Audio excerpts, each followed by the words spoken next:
어제 이제 외교안보 분야 네. 대통령에게 업무 보고가 있었습니다.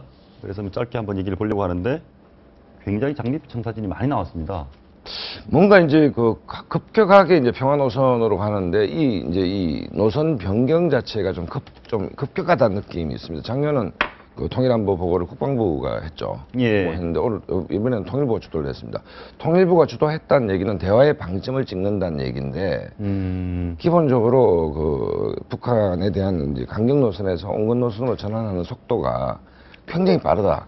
하여튼 그렇게 봐야 될 거. 근데 왜 이렇게 급선회가 이루어지느냐 이 부분에서 국민들한테 설득력은 좀 떨어진다 이렇게 봐죠. 예, 근데 무슨 뭐 신호위주를 가는 뭐 열차를 연결하고 뭐 얘기는 많은데 이 이야기가요 굉장히 예. 오래된 이야기죠. 이명박 정부 때도 이 북한과 이 철도를 연결해서 그 철도가 시베리아까지 간다. 그래서 시베리아 횡단 철도를 북한을 통해서 연결하겠다. 또 그것만 있었습니까?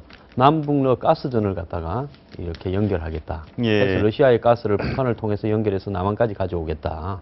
등등 여러 가지 획기적인 정책들이 논의되었죠. 그래서 저는 이제 이런 어떤 부분, 뭐 민생, 환경, 문화 3대 통로를 열겠다. 북한이 대통로를 열자 이러니까 한국은 3대 통로를 열겠다 이렇게 이제 맞받았는데요. 사실은 이런 부분을 언론에 있어서 크게 공개하기 이전에 북한하고의 어떤 기본적인 어떤 문제들을 차분히 해결해 나갈 수 있는 조건, 예를 들어서 금강산이나 그다음에 이제 그 천안함 문제, 오이사 조치 해제 예. 이 부분이 이제 옵션이 걸려 있으니까 북한에 사과라는 이 부분을 어떻게 할 것인가?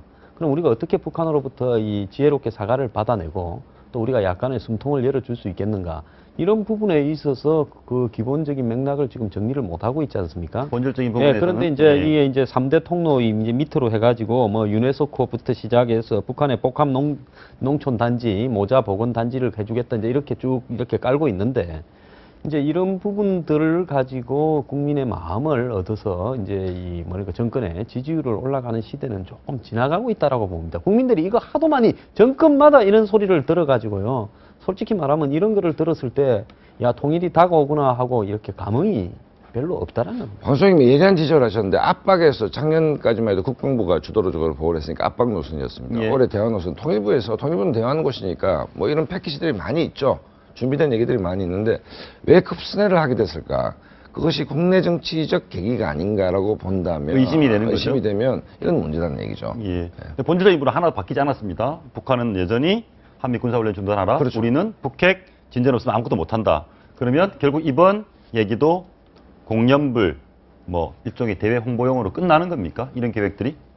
일단은 이런 얘기를 나온 시점에 대해서 저는 생각을 해봤는데요. 앞으로 이제 한 달 후면은 곧 이제 구정이 다가올 테고 그때 되면은 이제 이산가족 상봉이라는 예. 더 큰 이벤트라던가 아니면 국민적인 호응이 있는데 지금처럼 남북 간의 대치가 되어 있는 상황에서는 사실 쉽지가 않고 지금까지 남북 대화를 여러 번 시도했지만은 여러 가지 이제 이견차가 너무 크기 때문에 쉽지가 않았고 그래서 이런 얘기가 지금 이 시점에 나오지 않았나 이 생각이 들고요. 아까 말씀드린 대로 지금 이 얘기가 나오더라도 가장 본질적인 부분 뭐 한미 군사훈련을 중단해라 이런 거에 대해서 저희가 당장 합의가 조금 어려운 부분이기 때문에 이러한 정책의 실현 가능성은 조금 낮지 않을까 생각됩니다. 알겠습니다.